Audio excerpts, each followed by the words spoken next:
Blog Talk Radio.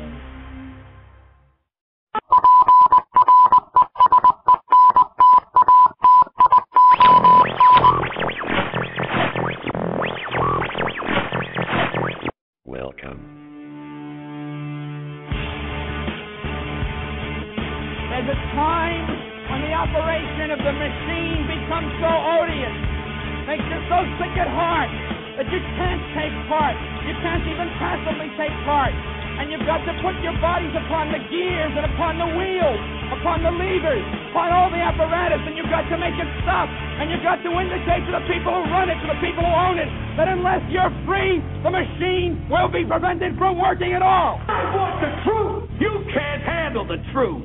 As long as the Matrix exists, the human race will never be free. Start somewhere. It has to start sometime. What better place than here? What better time than now?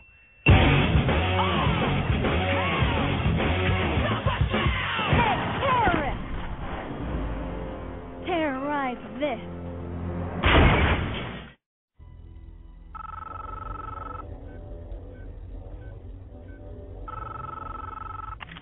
I know you're out there.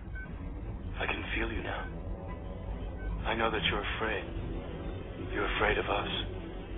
You're afraid of change. I don't know the future. I didn't come here to tell you how this is going to end. I came here to tell you how it's going to begin. I'm going to hang up this phone, and then I'm going to show these people what you don't want them to see. I'm going to show them a world without you. A world without rules and controls, without borders or boundaries. A world where anything is possible. Where we go from there is a choice I leave to you.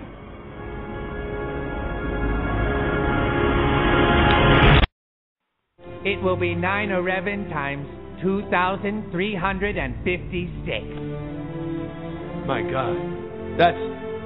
I don't even know what that is. Nobody does. Nobody does. Greetings, free thinkers, freedom fighters, truth seekers, and future FEMA camp liberators. It is Thursday, December 8th, 2011, and you have found yourselves buried beneath an avalanche of truth here on the front lines in this war on our humanity. I am your host, Darren Stone, broadcasting to you live from the tops of all FEMA regions. That's right, everybody, FEMA Region 1.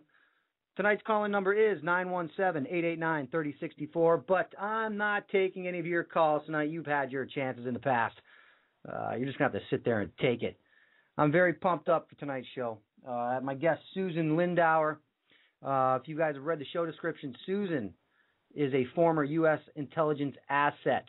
I'm not going to go through her whole bio. I'm going to let her tell you guys who she is and what she went through and what she's still going through. It's going to be a very interesting program tonight, I promise you. But first, before I get to Susan, let me just do my usual pre-show plugs.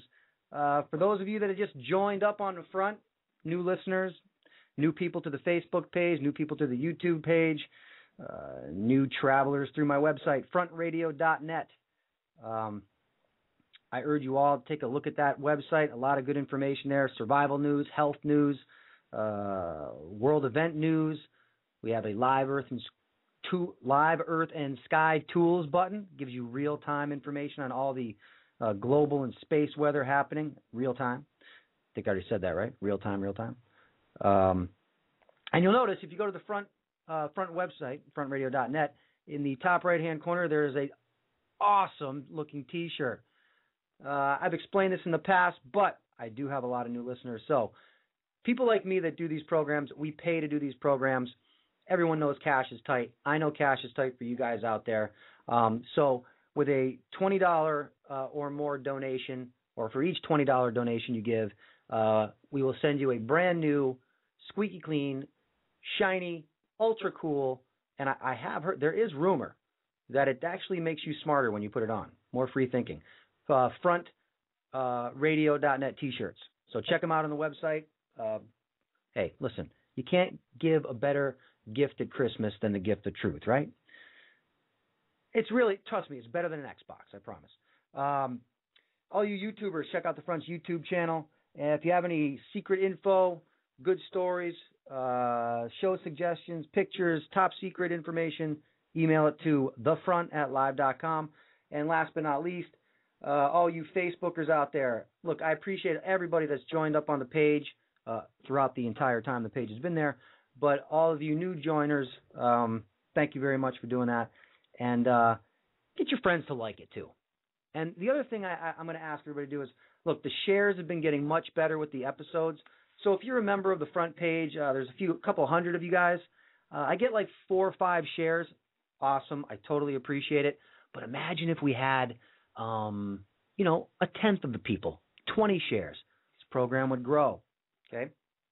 Then I wouldn't have to be asking for $20 donations toward T-shirts. I might get a nice sponsor like Hemp USA or Berkey or something like that. And, I can give shirts away, which I'd much rather do. So like the front page and share the episodes when I post them up. Please, I beg of you. All right, so without further ado, let me get to my guest, Susan Lindauer, and we'll hear her tale. Hello, Susan. How are you? It's great to be on your show. This is a lot of fun to come on. It's gonna be a good one, I think. So I don't know if you heard my intro to the show. Were you listening at all? Oh yeah. Oh, okay. Oh yes. All right. Absolutely. All right. So I know. We've got to defend freedom right now. We are in a stage, everybody. He's talking about raising money and trying to support these openings for freedom because the radio communications. You're gonna hear tonight about how the alternative radio saved me over the the worst blackout by the corporate media that you could have imagined. It was like the corporate media was pimping disinformation and propaganda, and it was the alternative radio media that was breaking through and challenging everything and tossing it out on its ear. And we are in a fight now to save our country. And what happens in the next 12 months is going to determine what happens to America. And that has never. I don't think that there's ever been a time since. Gosh, I live in Maryland in the South, on the Mason-Dixon kind of line, and I haven't seen this since the Civil War. I think we're at a tipping point right now. Yes, I scream about that 2 nights a week, Susan, and every day in my private life. Can we start at the beginning? Let's tell people who you are and how you got to this point. Yeah, I was a U.S. intelligence asset covering terrorism. I was a back channel to Iraq and Libya at the United Nations. I started talks with Libya for the Lockerbie Trial. I did one of the very first investigations of Osama bin Laden. I gave advance warning about the 9/11 attack. That information I learned from my CIA handler. And so he told me, and then I went to the Office of Counterterrorism in the Attorney General's office. I also gave advance warning about the bombing of the USS Cole. I contributed to numerous terrorism investigations. Anti-terrorism was my life. Susan, what were you warning people about? You say you had prior knowledge of the 9/11 attack. So I don't know if you can tell me these things, but I'm just going to ask questions. Sure, absolutely. Yeah, what information do you have that you were trying to warn, and who were you warning? The information that I had came first of all from the CIA. My CIA handler told me in April and May of 2001 that he had a message that he wanted me to deliver to my Iraqi diplomatic contacts at the United Nations, and that's how I learned about this. He was saying that he wanted me to demand that Iraq must find and give actionable intelligence on a conspiracy involving airplane hijackings. By June, we added airplane hijackings and a strike on the World Trade Center. And this all came from the CIA, and the CIA was demanding that Iraq had to give them this information. And Iraq, of course, had nothing to give them. But Susan, I heard Condoleezza Rice say nobody could imagine them using jet planes flying into buildings. Yeah, that was a lie. That was a huge, whopping lie. In fact, we had known for months it was going to happen. It was widely known. It was widely discussed. I remember sitting in my living room, right where I am right now, talking on the phone and saying with my defense intelligence handler, Paul Hoven, and saying we kind of were joking. This was it was July, maybe late June of 2001, and saying, hey, NSA, pick up the phone.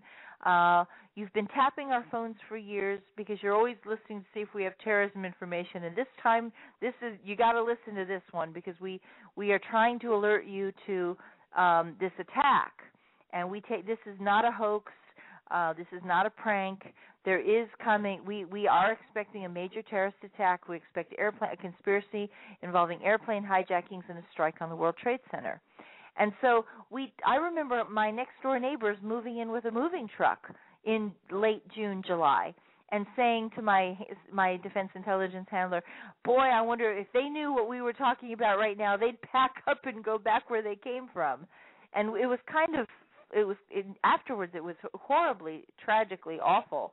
But at the time it was just like, we knew. It's very important for you guys to understand. We all knew what to do in anti-terrorism. We were skilled at anti-terrorism. Richard Fuse had been in Lebanon during the Civil War. He was my CIA handler.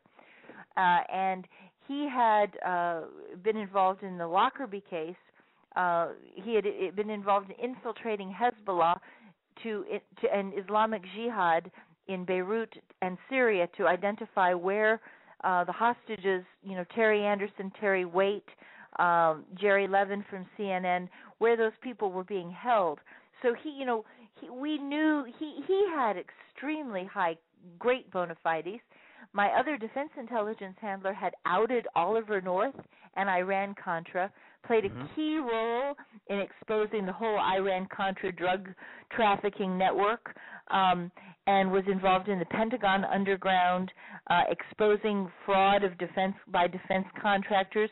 These were not novices. We were not just mucky little people trying to figure out what to do. Oh, we stumbled on something. Gee. Afterwards they tried to portray me. They did portray me. They didn't try. They did portray me as, some wacky little Chiquita, little female who went running off to the Iraqi Embassy. Gee, why did I do such a thing? Well, actually, I did it because I had been doing it for years. I'd been recruited by the CIA and the Defense Intelligence Agency. My contacts were all very high-level diplomats on the United Nations Security Council, and some of those people I may have even told some of those people about 9/11, because I know that after the attack, the Iraqis were just like, they were furious. They were like, "How dare you come to us and complain? Why did you let your people die? You're the ones you knew what this attack was going to happen. You kept telling us about it for months. So why didn't you stop it? I'll tell you why you didn't stop it. You wanted those people to die, so you'd have a justification for going to war with us." And they said they were appalled. We're not going to. You don't need to hear our condolences. You need to make your peace with God on this one. And they were right. The Iraqis were scathing. They're like, how are you going to face God on the day of judgment when you go back and say that you let those people die? How could you do? Seriously, that was the response of the Iraqi government. So when you say that's not a hyperbole. That's what they said to us. Oh, so when you say Iraqis, you're talking about you dealing with the Iraqi government. Yes. Okay. Those were Iraqi diplomats, and their reaction to 9/11 was, you've been telling us about this attack for months. Obviously, you knew it was going to happen. And why didn't you stop it? And we will tell you why you didn't stop it. It was because you wanted to go to war with us. And how can you face God when you have let these people die? That is, and they were bombed. They were very angry, and they struck hard. They struck back. And in what fashion? And they were right. What are you referring to as when they struck back? What are you referring to? Well, they struck back. I mean, verbally. That was just. Okay. Yeah, they struck back like they were not like passive about anything because they knew what was coming. We all knew what was coming. But you see, Iraq had no actionable intelligence to give to us. And we kept, all through the summer of 2001. Well, because they had nothing to do with pushing them. Absolutely. That's why they had no actionable intelligence, right? Okay. They had no actual intelligence. That's right. But the CIA. Yeah, that's right. That is absolutely right. But the CIA are the people that gave you the intelligence. You try to warn. So geez, everybody, how did this all happen? Right? It wasn't. It wasn't the official story. It was definitely not the official story, and I want to tell everybody, because everybody gets hung up on this hijacking thing, and they're like, everybody, listen to me very carefully. I agree with you. There was a controlled demolition, or Judy Wood has a theory. Different people have different theories of how the buildings came down. Right. I think it was controlled demolition, but what type of weapon was used? I don't think we know. It could be there's evidence of thermite dust. Yep. There is my CIA handler said it would probably involve a miniature thermonuclear device. Right. He was adamant it would involve a miniature thermonuclear device. That's why I was told to stay out of New York after early August. I was told do not go back because the attack is imminent. We expect mass casualties and the possible use of a miniature thermonuclear device. And you knew this. Go into Manhattan. You knew this in August. Yes, okay. I knew this at the beginning of August. I knew this on the day of Robert Mueller's Senate nomination hearings on August 2nd.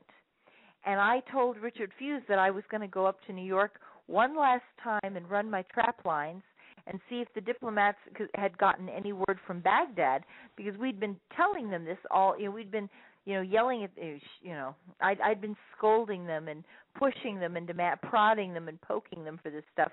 And I said, let me just go one last time. And he said, no, it's too dangerous.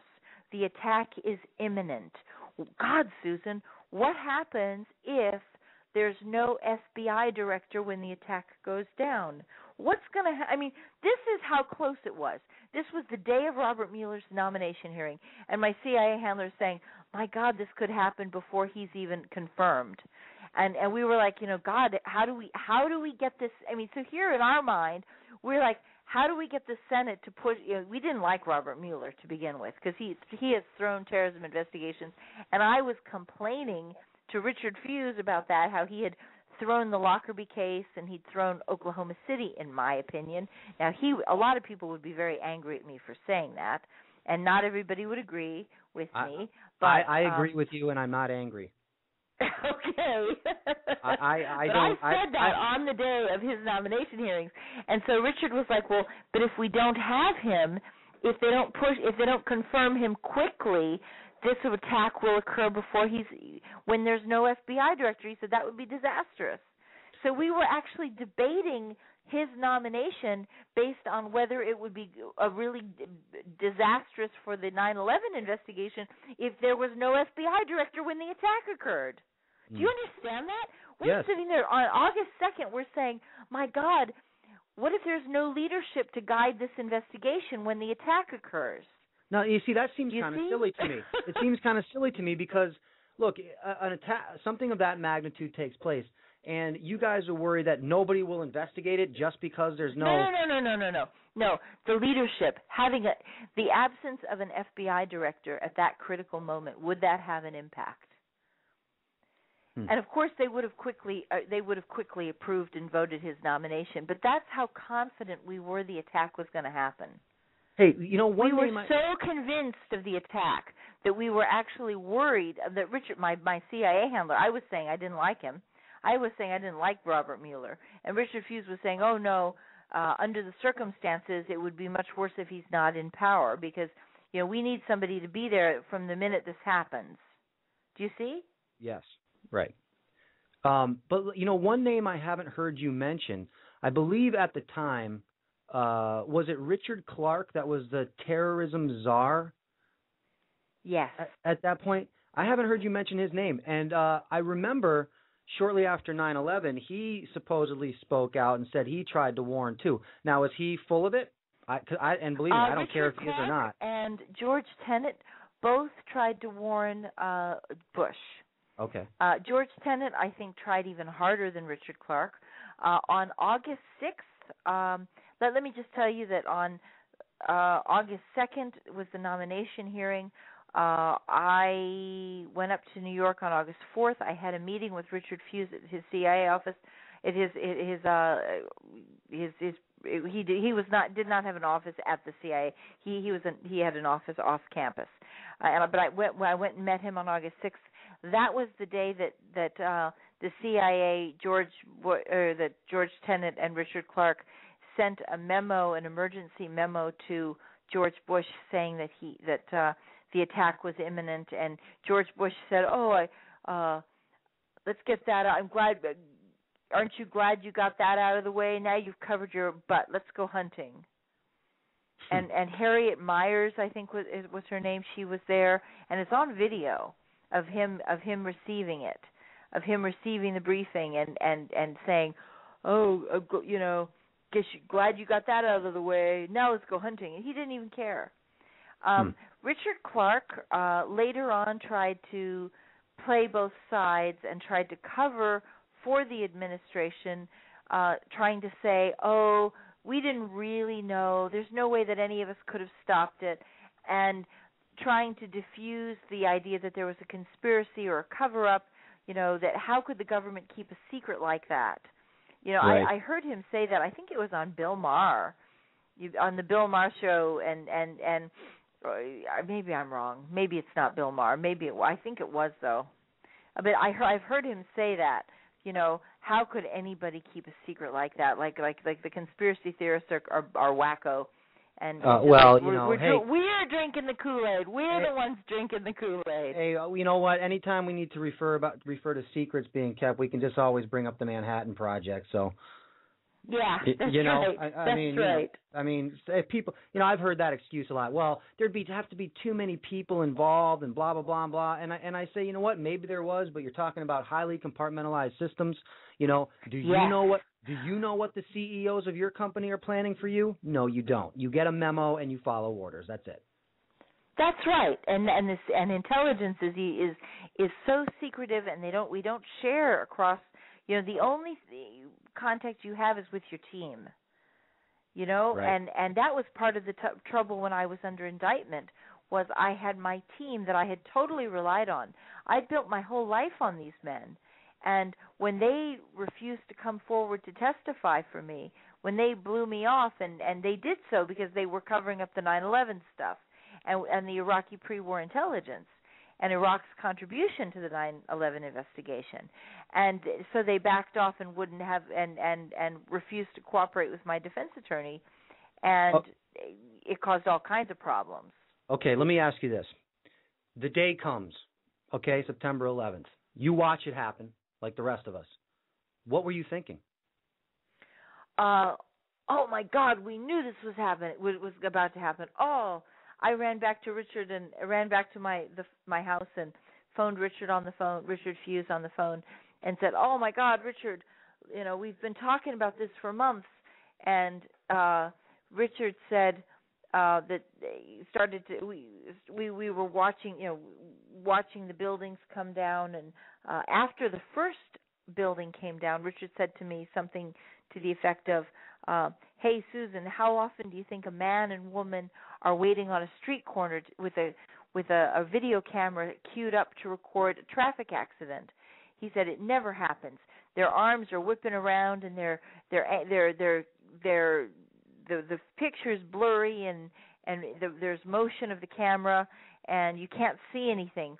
And he said, this camera is perfectly still, and it's because they were standing there waiting for this thing to come down. He said, Susan, those are Mossad agents, and they were waiting there all morning for this attack. Or they've been there since dawn. And you're referring to the men that were stopped in the van on the bridge on that day. And No. I don't know that. I don't know that I am.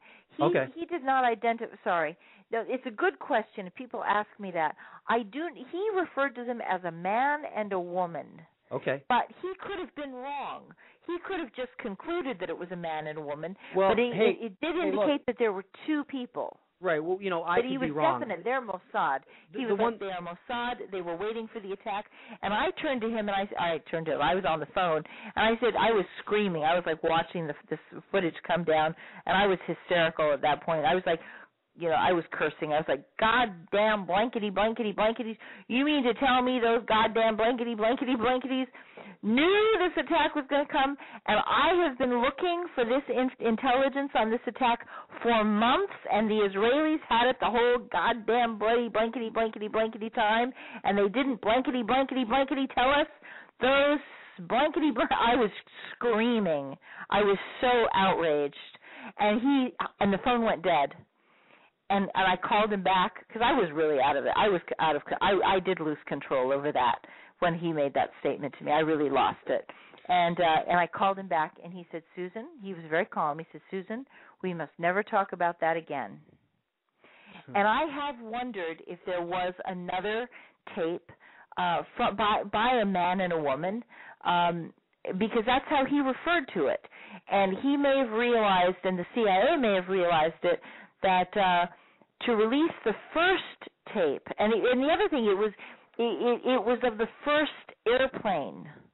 Right. I'm convinced it was the first airplane, not the second, because he indicated they were waiting, and that nobody would have, it wasn't like they had any reason just to be looking at the building at that particular moment. Right, and that would, Susan, that would explain George Bush's statement when he claimed he was standing outside the classroom and saw the first plane hit the building, because he was watching it on television, and then went inside, and we all saw him become informed about the second plane hitting the building. Exactly. So he the only way he could have been watching that. The only way he could have been watching that is on a closed circuit channel, right? Yes. Okay. And he would have had to be told about it, but he couldn't have seen it. Richard, I don't know that Richard had seen it. He may have seen it. I do not know the answer whether he had seen it. But it was, at that time, it was not publicly available. It had only been distributed to the CIA. It was not on the news channel until, I believe, the following day. The footage of the. But at the time that let me put it to you this way: the footage of the airplane striking the building was not available until later on, and at the time that they made the announcement, it had not been made public yet. Definitely had not been, because when Richard talked about it, I didn't know what he was talking about, and this was like an hour after the attack. The first building had just fallen, so you could measure the time according to. Of course, time stands still when something like that happens. Right. But I just remember just saying what video are you thinking what video is this, and it was something that. But then when he said it was Mossad, I was like, okay, it's eyes only, or they've seen it, but it hasn't come out to the public yet. And I'm convinced that they realized that if they did release it to the public, the public would respond the way we did, which is, how did you know, and why didn't you tell us? So then they had to say that they were getting the footage of the second plane, but they had to abandon footage of the first plane. Do you see what I mean? Mm-hmm. Yeah. Right. So, but they were definitely Mossad. He was adamant they were Mossad, and I was furious. I was like, you mean I've been looking for this for months and they haven't told us, and they knew, those bastards. I was furious. Okay, so then let's the event happens, and you are accused of what, and when did that happen? As far as after the attack, how soon after? What brought that on? After the attack, I became I was free. I was involved in the 9/11 investigation. So my arrest came much later. After 9/11, I aggressively went to work securing Iraq's cooperation with the terrorist attack. It was all the pundits and the Senate leaders and the congressional leaders and the White House and the State Department, everybody was demanding that Saddam Hussein had to cooperate with the 9/11 investigation. That was my baby. I was the person who was responsible for. I'd been doing this from August of 1996 with Iraq and May of '95 with Libya. So I was the person to make that happen. Had you actually spoken with Saddam? No, but they had received all my letters, and I was assured that at the very top of the government, everything had to be approved. All of our communications had to be approved, and the response to 9/11 came from above Tariq Aziz, which had to be Saddam. All right. So yeah, the answer is that yes, is that I had not. Saddam had to review my letters to the embassy, and had to approve their communications with me. Because this was not he was a dictator.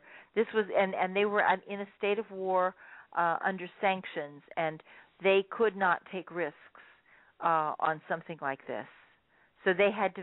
I was actually but I was a strong, true, genuine. This was true and genuine anti-sanctions activist, and I was an anti-war activist, and that's why the CIA wanted me. Because I was deeply, passionately opposed to violence, and the Iraqis and Libyans would have some respect for me because of my opposition to sanctions as well. So, and in fact, we had a very good, long relationship for many years on this point because it was authentic. Right. My concern was that I hated the deaths of the children.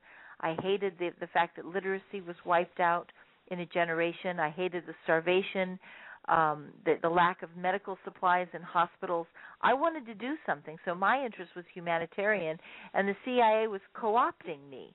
But and was all that stuff brought on by sanctions? Oh yeah, Okay. yeah. Iraq before the sanctions had performed the second heart transplant in the world. Iraq had the finest medical facilities in the Middle East that rivaled London and New York. They were superior. It's such a tragedy what happened. This is United Nations central planning at its worst. It was grotesque. It was really grotesque, and it should never have been allowed to happen.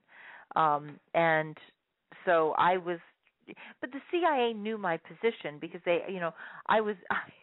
You can tell from talking to me, I'm fairly direct, and I'm pretty authentic, and I don't play. If I have an opinion about something, I'm not going to keep it to myself.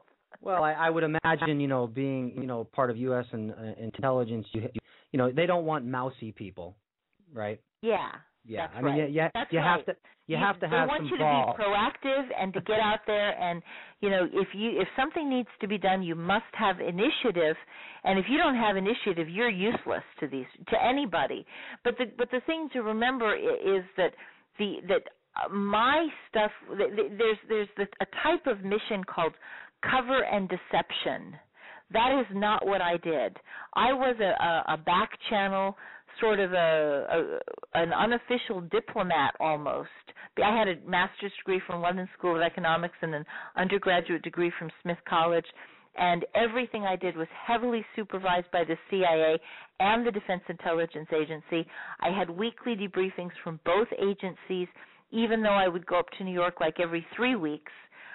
We stayed in touch with each other as things were, because events are always developing and breaking and changing, and, something that may be a good idea at the beginning of the month, 2 weeks later something else could have happened, and it may not be something you want to pursue after all. So we were constantly in feedback with each other, and it was, I have to tell you, it was a great opportunity. I loved doing it. It gave me a chance to participate in trying to solve these problems and trying to make a difference in the world and on the issues I cared about. So, people say, how could you, Also being in a position like that where you're kind of just put out there, right? Like you said, you're not very covert. You're kind of put out there. It actually, I guess, would be much easier to set somebody like that up. Oh, yes. Oh, right? Definitely. And is that what happened to you? Absolutely. That is exactly true. And so, again, when were you When were you put in prison? When did they slap you down with the Patriot Act? When did all this occur? Okay. After the 9/11 attack, when the investigation started, please read my book, by the way, Extreme Prejudice, The Terrifying Story of the Patriot Act and the Cover-Ups of 9/11 in Iraq. And that will give you a whole perspective on the real facts of Iraqi pre-war intelligence that you've never heard before. And it's a totally different picture than what was presented.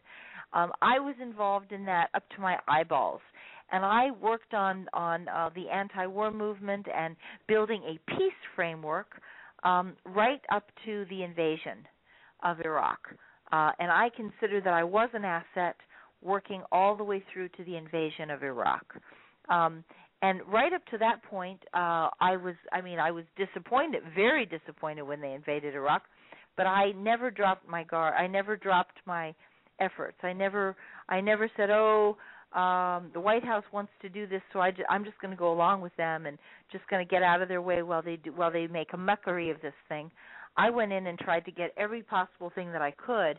And the CIA we'd been working on a long-term comprehensive peace framework from the start of the Bush administration.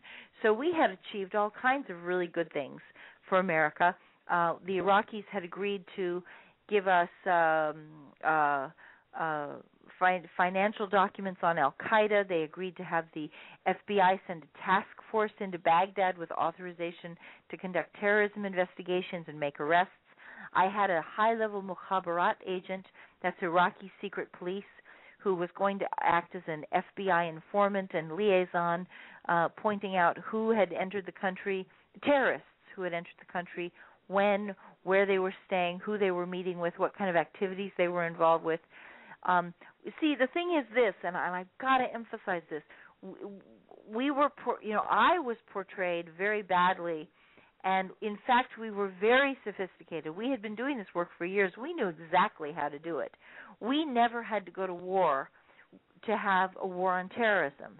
This was a foolish, stupid waste of energy. We never had to do it.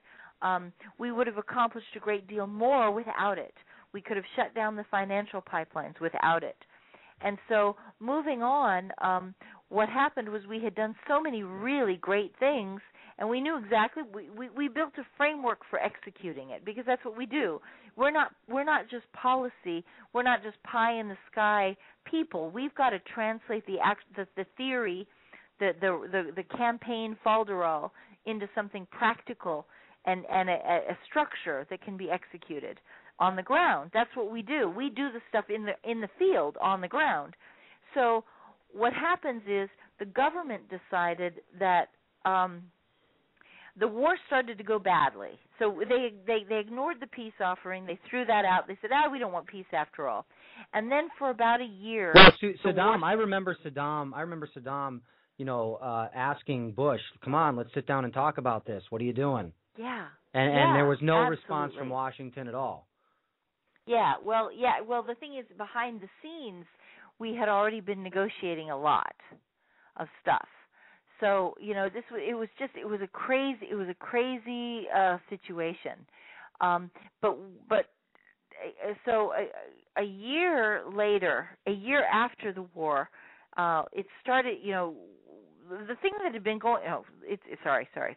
One more thing. Not only did we have a peace option, we had a very aggressive anti-war activism among the general public was rallying hard against the war. This was one of the best shows of democracy, the greatest displays of democracy ever in the history of the world. Millions and millions and millions of people around the world would protest on the same day, coordinated across the globe, from France and Germany and Italy and Spain, all the way to Bali and India and I didn't see that on Thailand CNN. and all of Malaysia, and it would all occur on the same day. It was amazing to see what they did. And I didn't see that on CNN. Oh, you didn't see that on CNN? I'm being I'm sorry. Yeah. CNN didn't tell us this. No. But the anti-war movement was phenomenal. It really was. And so what happened was, and that's really important to what happened to me, because the Bush administration realized that they were in a lot of trouble. The war was almost from, just like we told them, just exactly like I told them was going to happen. I had been deeply committed to the anti-war cause, and I had put out hundreds of papers,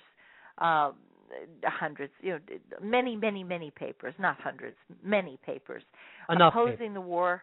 Enough papers that I would be making a difference and making a name for myself and getting into a lot of trouble in the process. And especially as a former asset, they did not appreciate that one of their former assets was now telling the president and the White House and Congress that this was a disaster. And then Congress decided that they wanted to hide from the truth. They wanted to hide from the truth about 9/11. They wanted to hide from the truth about Iraq.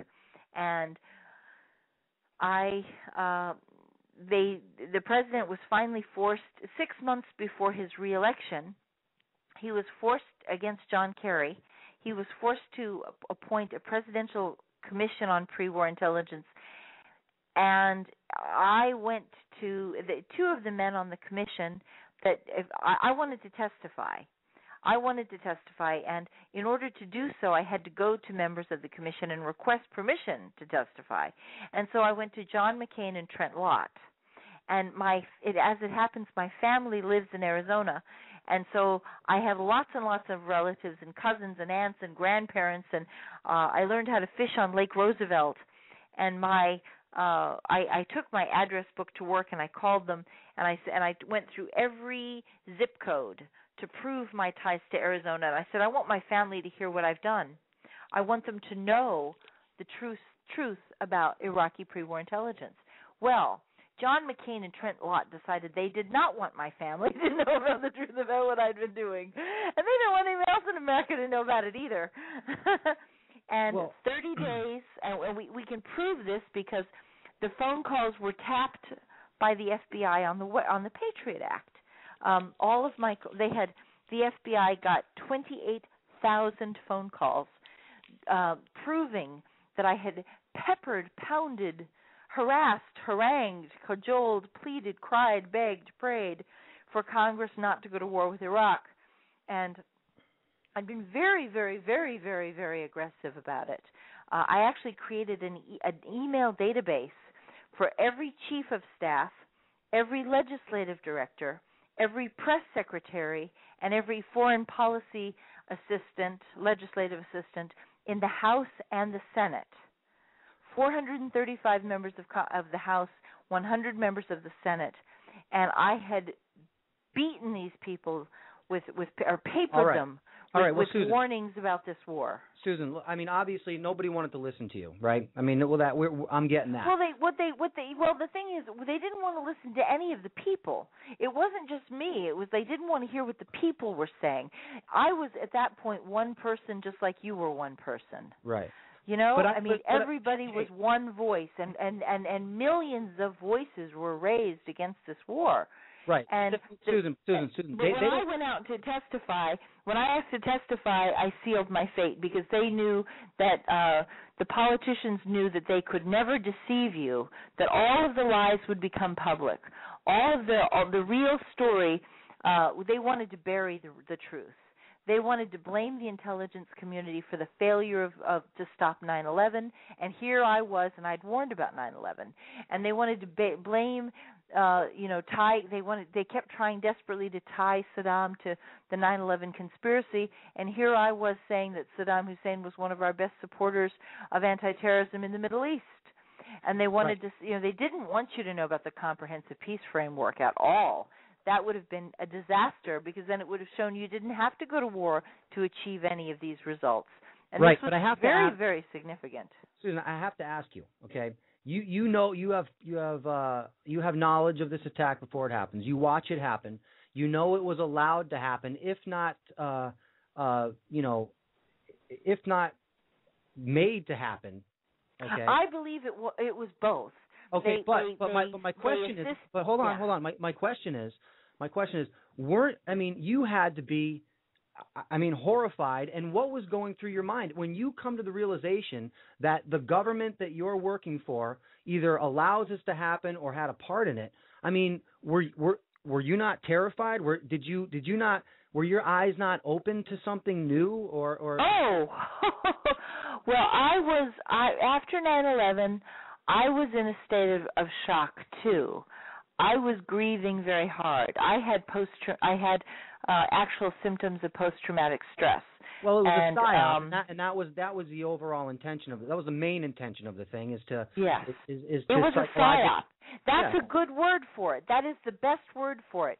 9/11 was a psyop. Yes. Right. And 9/11 was a psyop. They used that's a good word for it. That's the best word for it. They used the hijackings as a cover for the demolition. They knew that it was going to happen, and then they helped it so that it would be achieved. The airplane attack, striking the World Trade Center by itself would not achieve the maximum damage that would be necessary to crush the opposition, the anti-war opposition, and in the world for an attack on Iraq. And they were going to have something that would be dramatic and powerful, and that it would sweep over everyone's emotions so that they would feel compelled to give in. Like Pearl Harbor. It was a Pearl Harbor attack. And it was very ugly, but this was a psyop. It was definitely a psyop. Right. Yeah. Now, I like that. I really like that. Well, thank you. But so again, when did you get taken away? What happened was in 2004, my ordeal lasted 5 years, from 2004 to 2009, a year after the invasion of Iraq, 6 months before the election between George Bush and John Kerry. George Bush was losing the election, and I was pushing forward to go public. I had contacted John Kerry's staff. I had contacted Wesley Clark's staff. I was not playing the game. I was letting members of presidential campaigns, a number of them. I think Bill Graham was also running. No, what's his name? Graham from Florida. I don't know. They're not really memorable people, so okay, I'm sorry. I can't remember his first name, but I can't remember his first name. But I also let them know what was going on. So I was not playing. I was not discriminating and only giving the information to one person or another. I was giving it to anyone who was willing to say that the war was a bad idea, and I was giving them ammunition to attack George Bush. Well, so I was even doing it during the primary when they were setting up the Republicans' to try to get George Bush knocked out in the primaries. Well, of course, John Kerry's gonna use anything he can. If you actually believe in an electoral system, he's gonna use it, anti-war or whatever at that time, to further his campaign, I guess. If we're going to believe official stories with elections and campaigns and things like that, at this point, I don't believe any of that stuff is true. But so they enacted the Patriot Act on you. They did. A month after I requested to testify on Capitol Hill, I woke up and heard pounding on my door one morning, and it was the FBI. And the FBI was there they came into my house, and I said, "What are you doing here?" And I asked to see some ID. I couldn't believe who they were. I thought my immediate response was they had the wrong address. They had the wrong person. I was like, I was trying to be polite, but I was kind of shaken and very much shaken. And he said, I said, "Why are you here?" And he said, "Well, you were under arrest on the Patriot Act." And the thing about the Patriot Act is, you don't know. Okay, let's segue right now to that, and let's spend the rest of this time talking about that, because this is what this whole indefinite detention thing is about. Not the rest of the time. Well, I do want to get in some specific questions about the day of 9/11, so I want to save a little time for that. But please go ahead. Okay, sure. Well, sure. Okay, but the thing is, when you're arrested on the Patriot Act, you're not really charged with a crime. I was nominally accused of acting as an Iraqi agent, but the government was not able to tell me what actions caused me to be an Iraqi agent. And that's it was the whole very purpose of the Patriot disingenuous. Act. They don't need to present any evidence with the Patriot Act. Exactly. They just accuse you, and that's it. There's no right to an attorney, no habeas corpus, none. Just gone, black bagged in a hole. That's right. You got it. You got it. Now, on the Patriot Act, you still do have the right to an attorney. On the new military detentions, you don't have the right to an attorney. Oh. And under the military detentions, you do not have the right to a judge. Think about this. The police can come, the military police can come to your house and take you away. You are not entitled to ask for bail. You are not entitled automatically to speak with a judge or to see a judge or to see an attorney. You are taken to a military base and locked up in a room. You do not have the right, unless the commandant decides individually. The commandant of the base decides individually. You're not allowed to write letters to your family. You're not allowed to receive visits from your family unless the commander of the base decides it. It's a very strict rule. You are no longer in the civilian population. It is a terrifying thing. And I can testify to that because when I was locked up in prison, the military base refused to let me see family members. I mean, when I heard that Bradley Manning is allowed to have a weekly visit, I was amazed because I was not allowed to have any visitors at all. Okay, I was not allowed to but I was allowed to have phone calls because I was still under civilian control. I was allowed to have phone calls and letters, and I sent lots and lots, hundreds of letters. But the military base, when my uncle Ted Lindauer, who I loved, fought for me so hard. Really strong, good man, honorable, courageous man, and he fought for me when the whole world turned its back on me. And he and my beloved companion J.B. Fields, who was an ex-military guy himself from the Navy, and both of them together. J.B. took the story out to the blogs because the corporate media refused to cover it. Internet radio was the very first media that would even give us a forum. And it was like Greg Szymanski was one of the very first radio hosts. Derek Gilbert were the two very first. R.J. Hender, I think, was also one. And these guys we weren't even getting to the level of Jeff Rentz or anything like that. So I love Derek and I love these guys. But I mean, we were so far we were so far from CBS or ABC News and CNN. Right. We were on the opposite side of the world. Well, it was that's being in Antarctica or something like that. Let's be honest. They That's devoted. one of the reasons why they want to censor the internet. I mean, that's really the reason why. It's not about stopping, what do they call it? Fake money. What do they call fake money?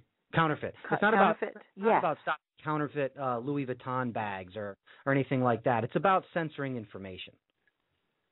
That's right. That is right.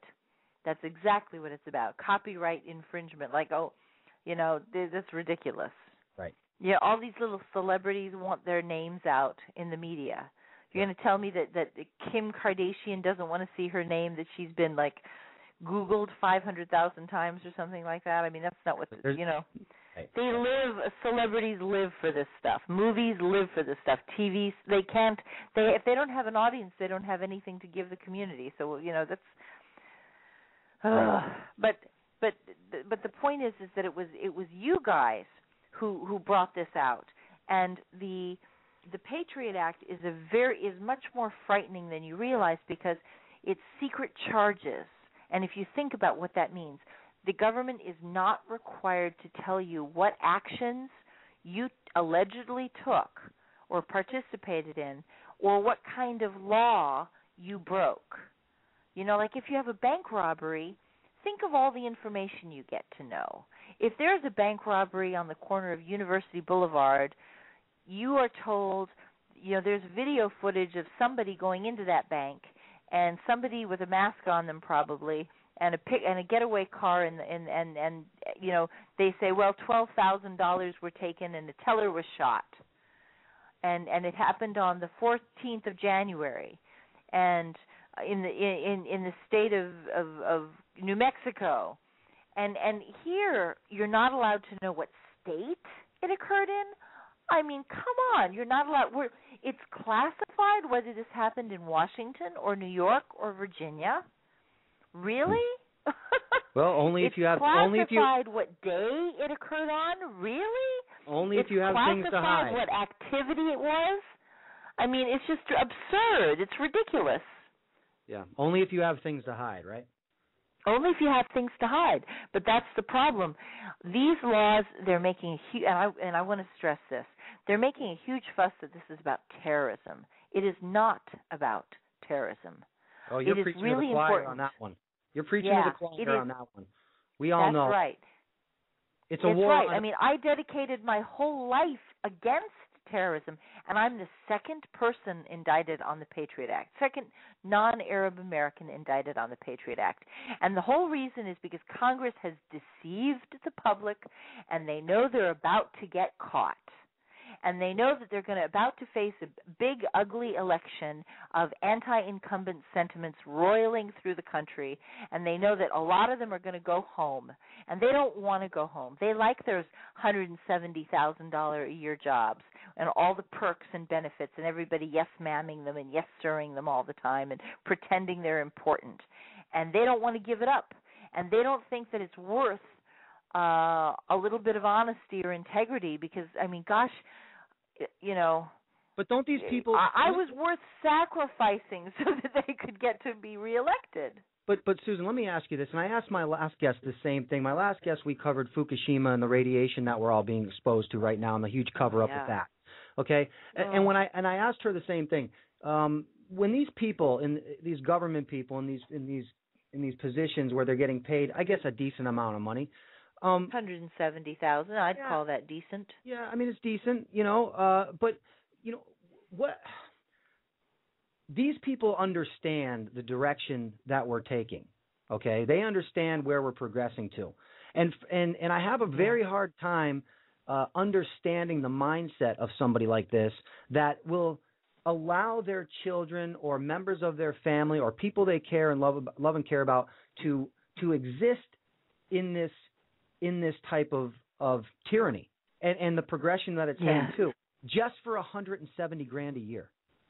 I mean, well, you know, the thing is this: they're getting perks, they're getting kickbacks from the military defense establishment. Hey, look, I don't care if you paid $170 million a year. Is your child or your grandchild are they not worth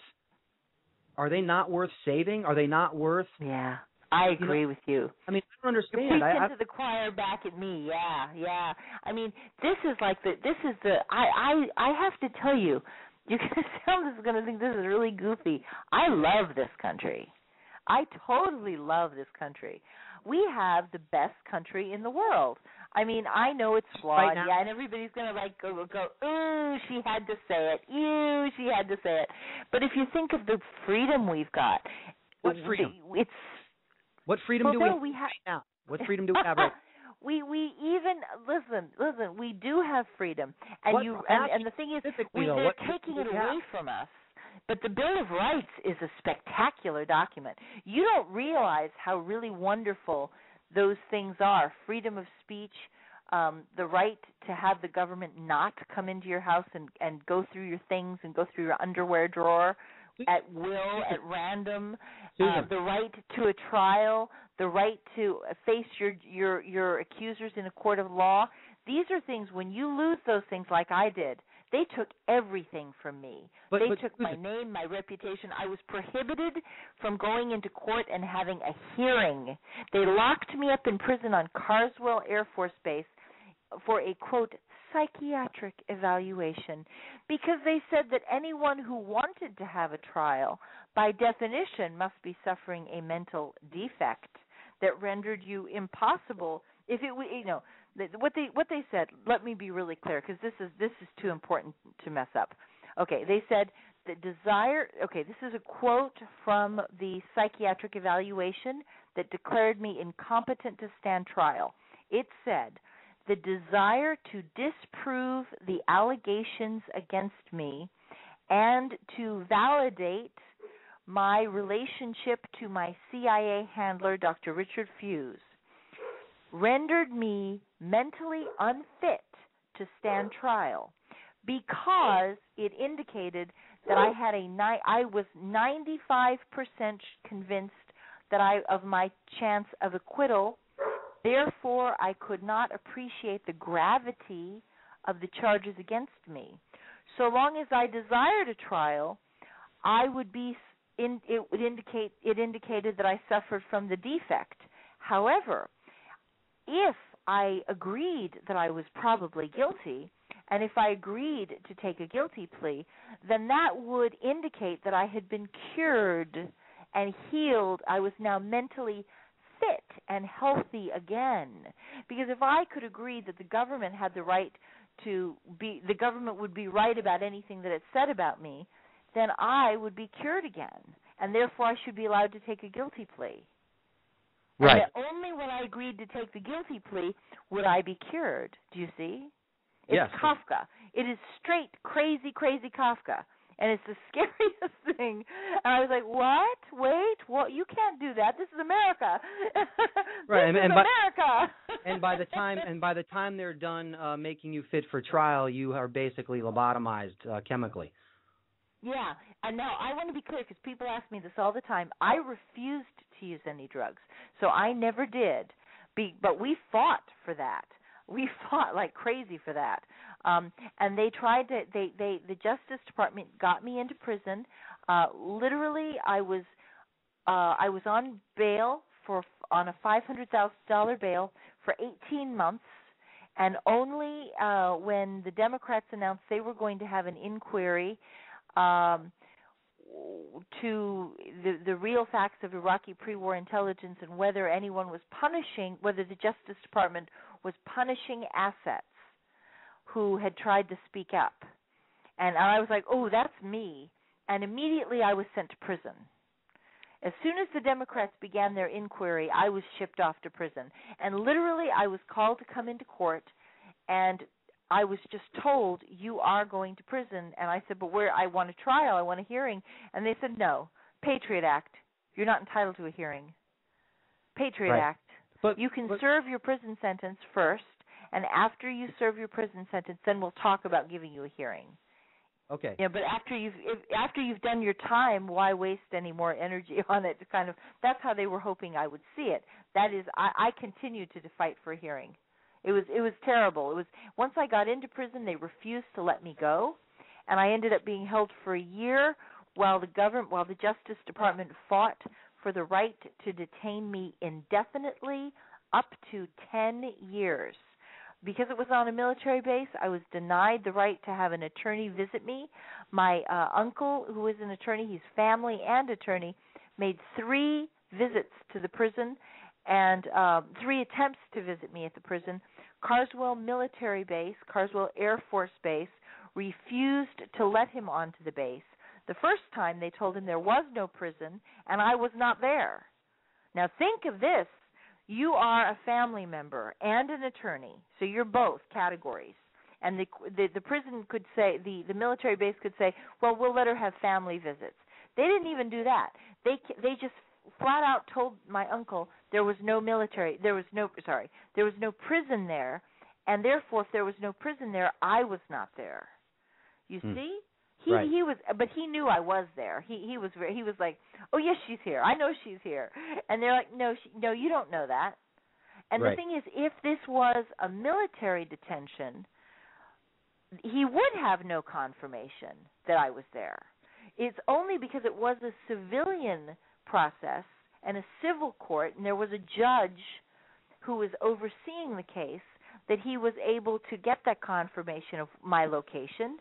And he was able to say to the commanding officer told him there was no prison.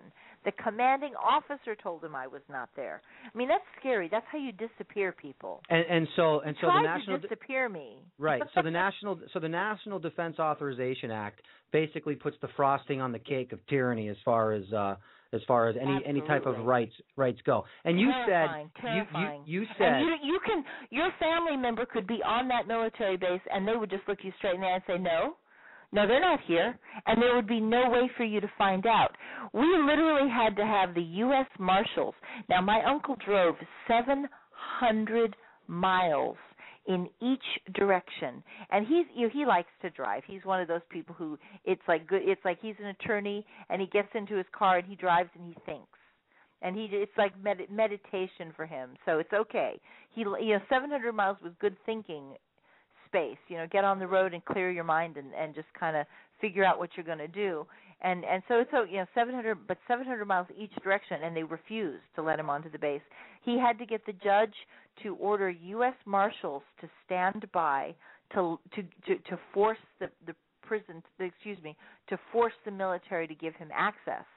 Now, the thing is this: if you're in a military prison system, like what they're trying to do, military detentions, you'd still be on the military base, but there would be no judge for you to go to. This is so important for people to understand. If it's a military prison system, sorry. Let me back off. I was on prison in a military base, but I had a civilian court authority. If you remove the civilian court authority and you go to the military court authority, then you have no attorney access just because you want to see your attorney. You don't get bail. You don't get a judge who is independent, who's going to police the prison. Everything is whatever the commanding officer of the prison of the military base wants to do. And if they want to keep you in solitary confinement and not have you have any exercise at all, that's what you're going to do. If they want to strip Bradley Manning naked every night and make him take off all his underwear and sleep with the lights on with some man watching him, that's what some guard staring in through the window, that's what they're going to do to him. All right. And they're going to, all these things if you're in a civilian prison, the whole dynamic changes. If you're in a military prison, you may not be allowed to write letters home. Right. You may be incommunicado. Your family may not know where you are. That has got to be stressed. You just don't know how bad this really is. Hey, Susan, we understand that. Okay, listen, you're talking to alternative radio here. My listeners, listen. This is what you're telling us. As horrific as it is, the things that have happened to you. I understand where this country is going. I understand what's happening. Okay. None of this surprises me. So when you tell me that, they can do this, look, I expect that in a tyranny, okay? Yeah. I expect that. Now you're telling me that we have freedoms in this country, and I want to know what you think those freedoms are, because what you're saying is you realized that your freedoms were I think the principle of America is freedom. I think that the government right now is definitely taking our freedom. But the principle, the history, the traditions of freedom of this country are deep and are deep. And principle is one thing, reality is another. Yes. Okay. So in reality, there is no more freedom in this country, because we are being monitored. Well, that's because they're taking it away from us. Everything I say, everything I do, I cannot protest, and I cannot have free speech.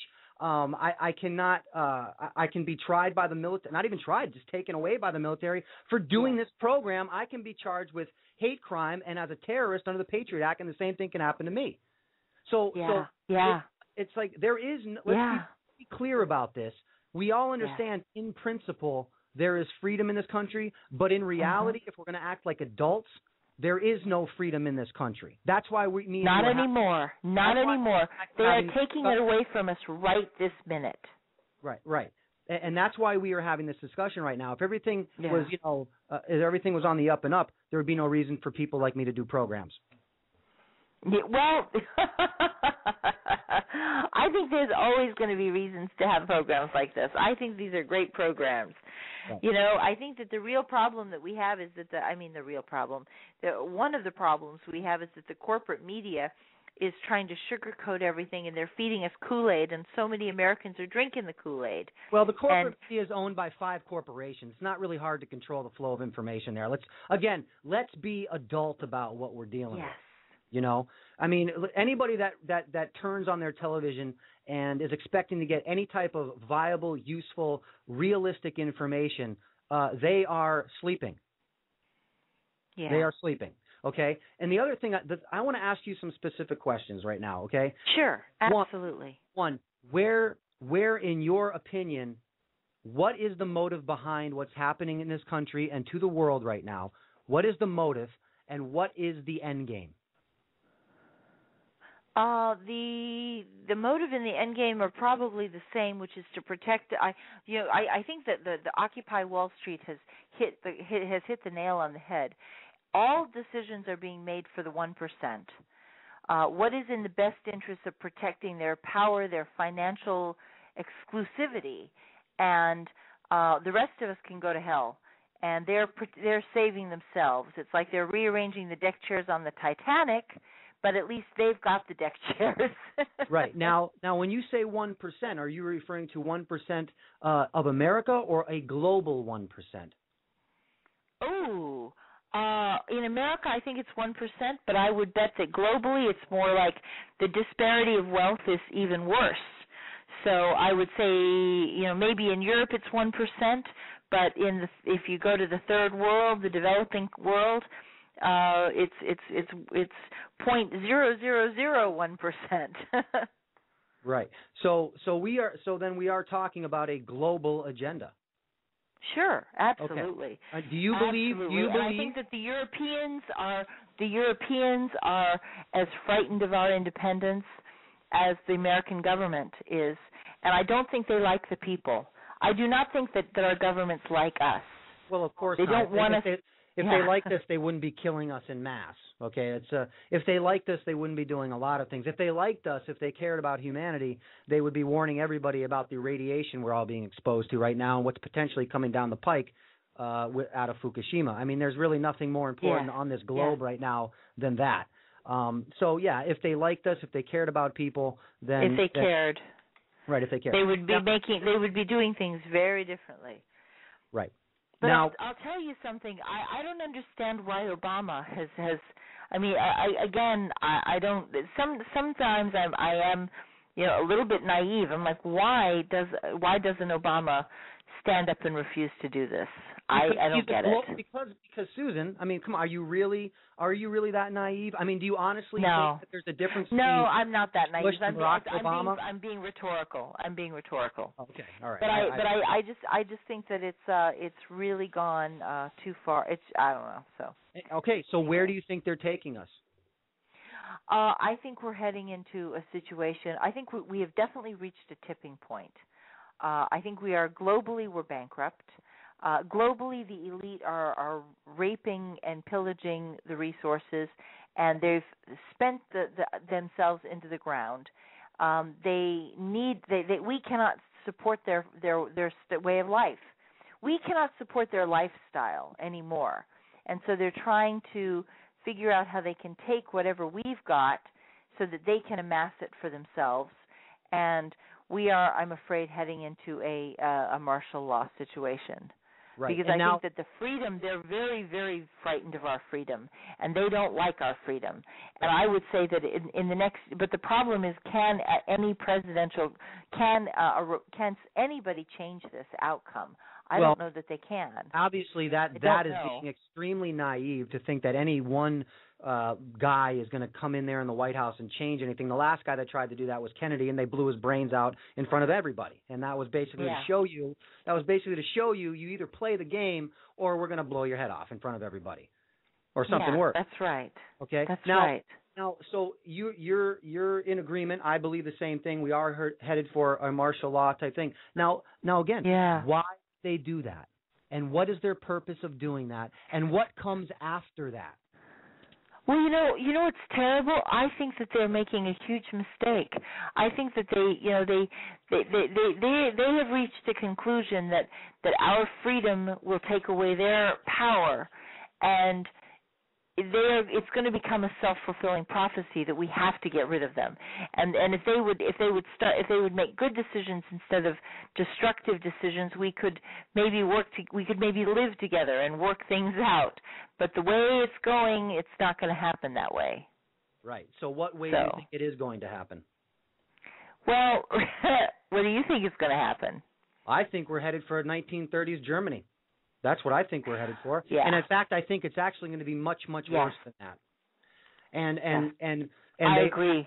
And I agree with you. They are afraid of us, and that is the reason why the police state has been constructed. That is the reason why all of our local police look like stormtroopers. That is the reason they surround themselves with private security, because they know that if the masses are awake enough, that there's nothing they'll be able to do to stop it. I don't care how many guns they have.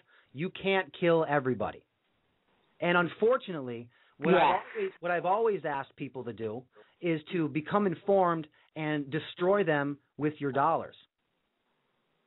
You know, by not supporting corporations and not paying your taxes any longer, because we know. Wait. The thing is, here's the problem with not paying taxes, and I know everybody hates paying taxes. There's no problem. But we got to pay for schools. We've got to pay for not paying taxes, Susan, because we have no representation. We have taxation with no representation whatsoever. Yeah. So until they start playing by the rules, then we don't have to play by the rules. So I don't care. I am an advocate of that, because the only other alternative to that, Susan, is a bloody revolution, and that is the last thing that we all should want. Well, see, that's what's frightening, is what do we do in this situation? We're all kind of it is like Germany in the 1930s. I agree with you. And Germany tried to get out, as we all horribly recall, the catastrophe that resulted. Germany tried to propel itself out of stagnation by initiating World War II. And I'm terribly worried, very, very gravely concerned, that we likewise are going to try to propel ourselves out of recession and stagnation through a similar through World War III paradigm. That's through World War III, and that's why we're operation. attacking Libya and Iran and Syria, because we're so close to it. And again, wars just destroy the resources. I hate to sound like an economist here. Geez, instead of a nice, good, fuzzy, do-goody, warm-hearted, liberal, progressive. However, wars destabilize economies. If you destabilize your consumer base, if you destabilize your consumerism, then you've lost. That's a very short-sighted strategy for saving your economy. If you lose your market. But listen. That's dumb. That is not short-sighted at all, because that is the purpose of war. It is not to free people. It is not anything like that. It is for destabilization, resource acquirement, privatization, and global corporate contracts. The thing is, here's the thing. Hold on, let me finish.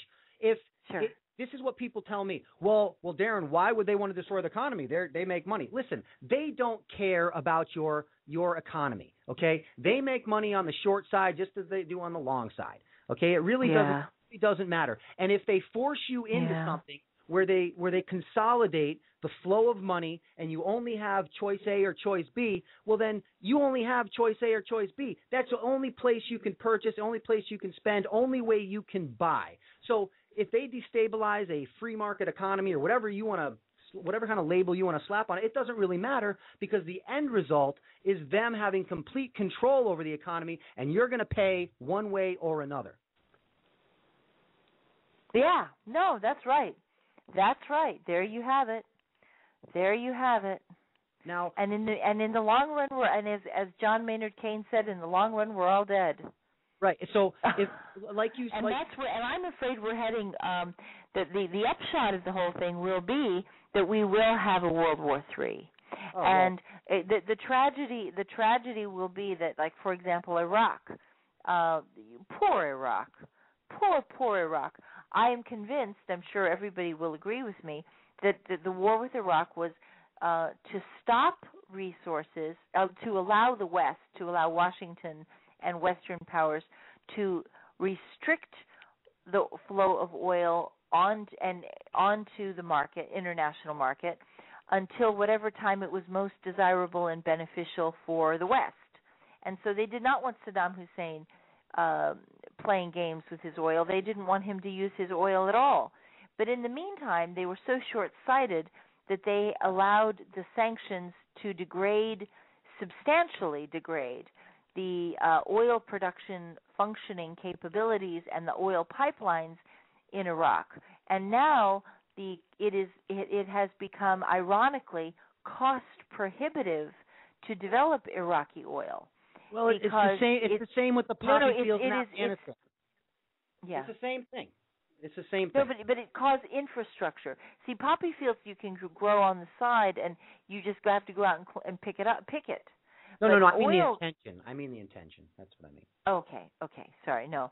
Yeah. Okay. I'll give you that. But but now the oil production capabilities are ruined, and now we don't have the money to rebuild them. And the same thing in Libya. Libya oil until the war cost $1 per barrel. Of course we have the money. No, they don't. Yes, they don't. Goldman Sachs has the money. Iraq has been trying to get its oil production facilities rebuilt. I'm sorry. You meant the Iraqis didn't have the money. Yeah, okay. I can believe that. I can definitely believe that. Yeah, the Iraqis don't have the money, and they've been trying to get foreign companies and foreign countries to come in and invest in their oil production facilities, and it's not happening. Well, we've made them dependent. We've made them dependent. No, we don't. They do not have the capability to produce oil anymore. I know. That's the problem. So what I'm saying is we've made them dependent because they can no longer produce their own oil, right?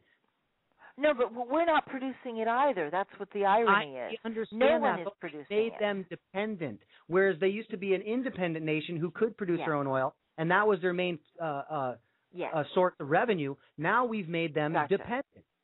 Yeah, sure. Right, and by making them dependent, we've made them completely controllable.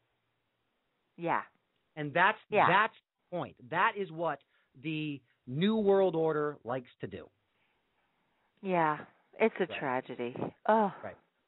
It is a tragedy. It's tragic. It is a tragedy. It's a tragedy. Now, when you're talking about why you don't understand why Barack Obama doesn't do this, doesn't do that. I mean, are you really you? Oh no!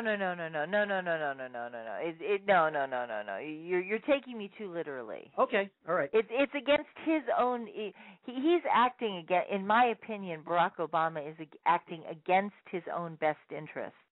He came in he has portrayed himself as a very weak, spineless leader who is not capable of delivering and standing up and making decisions, and that is not to his advantage. He has capitulated continuously, and he's allowing himself to be a puppet. And I don't know why anyone. I'm saying this. This is a rhetorical question. Why would anyone want to be a puppet? Well, it's either that or get your head blown off. So, but he has to know. Listen. I personally believe that these guys know the deal going in. That's why we get a choice of two people that work for the same people. There's no Democrats, there's no Republicans at the top. These guys are all fed together. Oh, I agree with you. It's like wrestling. It's like wrestling on television. On television, they fight each other in the ring, but then a couple months down the road or behind closed doors, they're at a little boy party in some house in Washington together. Yeah. I mean that's really what that's where we are. And I hate to sound so I don't know. Oh, I know what you mean. But it's just he has done such a very poor job. It's like Libya. Why did anyone go into Libya? Why would anyone have been so stupid? They've put Al Qaeda into Libya. The cure was worse than the disease. As it usually is. I mean, Yeah. Libya has turned out no differently than anywhere else in modern history. I mean, Iraq isn't better off. Afghanistan's not better off. Libya's not better off. Egypt's not better off. I mean, for anybody to think that, we're going to go liberate who we setting our sights on now, Iran and Syria, building with Pakistan, which they're supposedly backed by China and Russia. I mean, I ask people this. I mean, use your common sense, people. Do these supposed leaders have your best interests in mind? Are these people willing to risk thermonuclear World War III for what? For peace? That's what they tell us? I mean, we as people all across this planet, we all need to do something about this because no one's going to do anything about this for us. No, that's right. We've got to do it. But the problem is I'm not sure what we can do. That's where I'm stumped. I'm not quite sure what choices we have at this point. That's not true. You know what choice we have because it's not a pretty choice, but it's really the only choice. We're being backed into a corner. And we're either going to all die on our knees or we're going to fight on our feet. Well, but fighting, tearing down what we have? What do we have? This has to be torn down and built back up again. It's too corrupt. Well, but do we have to do it violently? I don't want to. I'm not. I don't want to do it violently either. Susan, I don't even kill bugs. I would like to avoid the violent part of it. I don't even kill bugs when they're in my house. I try to let them out the windows and doors. Okay, but but I'm a realist. And I understand who my enemy is, and I understand what my enemy is capable of. And when I understand these things, I have to become just as hardened, okay? I have to become just as willing to go that far, but with a different intention and a different ideology, okay? And I don't want that to happen. I'm no fighter. Yeah. I've never had any fighting training, so I'm not trying to give anybody misconception out there that I'm some Rambo that's going to go. No, I don't want to do that. I definitely don't want to experience any of that. But I do understand that the next 12 months are going to be critical. Right. I think we're at the tipping point, and we have got to something like this. With this indefinite detention thing, that's a shot across the bow that's coming at us from the government, and it's those types of things that make me lose any confidence in the government. And I'm just very disappointed that Obama's the one doing it. When the Republicans did it, I was offended deeply, and I suffered for it very badly. But when I see that the Democrats are willing to jump on the people who champion civil rights and brag about their leadership support for humanity and these causes, and then they turn around and do these things too. It just so. Yeah. Well, look at Barack Obama's not doing any of this. We are run by the central banking system. Supposed think tanks like CFR, Trilateral, the United Nations. I mean, this is who runs the show. The government's just there to give us the illusion that we live in, the United States or America that we learned about in our textbooks in high school. That it's all an illusion. Yeah, that's right. Well, listen, we've got to close up the show, but I wanted to say, everyone, please get my book, Extreme Prejudice: The Terrifying Story of the Patriot Act and the Cover-Ups of 9/11 in Iraq. And the first half of the book is about 9/11 in Iraq, and the second half is the Patriot Act.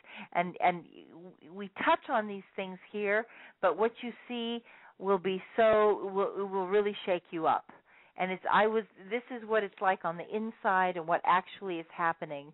And I love this country, and I believe I was taught to believe in the values of this country, and I know how to fight.